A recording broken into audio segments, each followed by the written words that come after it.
Okay, here's a little video about an Emerson. Deb, thank you again. She really hooked me up with a great fan. Didn't even realize what I had till I got it home, started looking stuff up.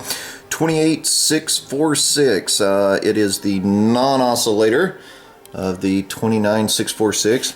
The only number, when I was trying to find a date that I could find that might even be remotely close to a date, was this. It's like NP196? What the heck is that? That makes no sense to me. I really don't know. So anyway, this is a great fan. The oscillation model that I read about came out in about 22. I'm assuming this did the same. And this has a small handle. You can see how it has a real short profile. Not a lot of room to hook your paws in there. So this fan, it's fairly clean on the back because, well, I oiled it and then I wiped down the paint when I oiled it, and also the badge, I tried to clean the badge off. Overall, this fan is fairly farm fresh, I guess you could say. There's some of the grime that I haven't knocked off of it. It's been repaired in the past. You can see this old cord and all the grime here. They put in a new head wire. Yeah, it's not pretty, but it's functional. Anyway, and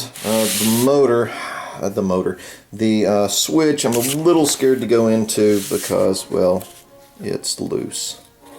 The whole thing kind of jostles around on this side. Hoping that can be fixed because it's functional.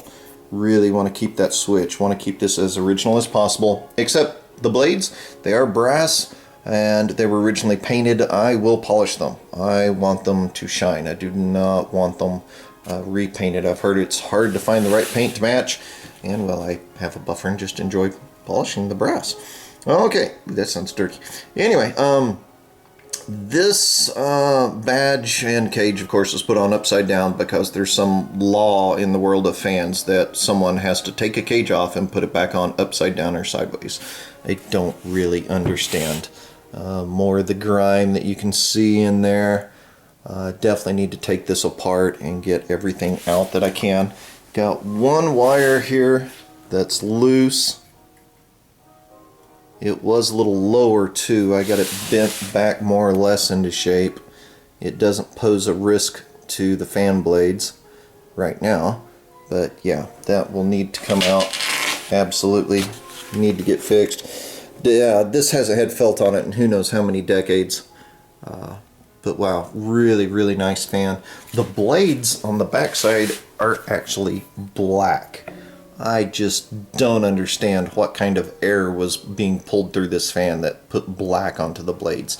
When they're painted, I would think it was some sort of bizarre oxidation if they weren't painted, but when they're painted and it gets that all over it, I don't really understand.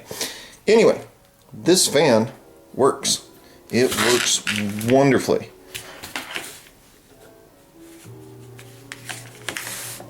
No whining, no complaining. It just starts running.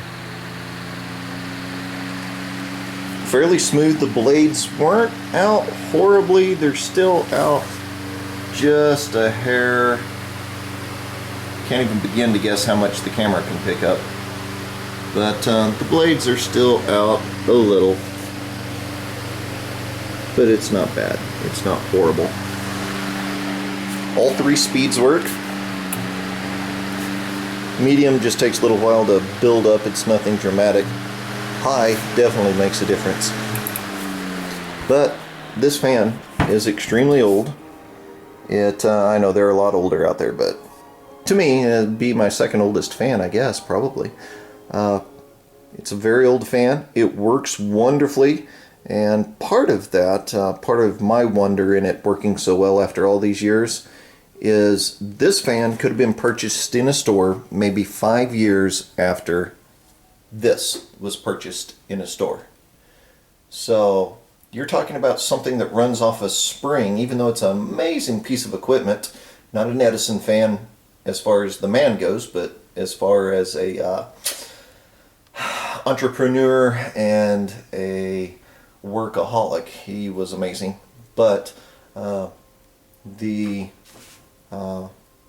mechanisms in here are just purely mechanical, nothing electrical about it. And then you have this electrical appliance that could have been purchased in a store maybe 5 years later, and it still works today. Really amazes me.